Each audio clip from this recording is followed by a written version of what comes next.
Over 500 million people live near volcanoes.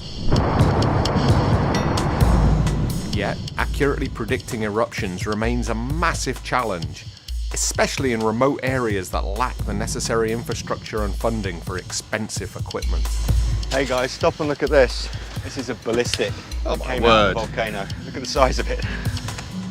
Scientists at the Universities of Aberdeen and Oslo have been developing and testing new 3D thermal mapping technology using drones, allowing them to gather very precise data in places that were previously too dangerous to go. We're good to go, John. Right, let's go mapping. The island of Stromboli in the Mediterranean is one of the most reliable and well-studied volcanoes in Europe.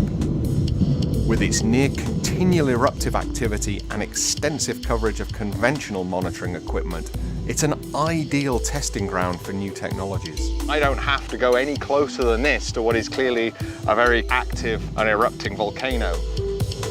The results of this work could hold the potential to revolutionize how we monitor volcanic hazards in the future, and could make life safer for those living in the shadow of volcanoes around the world.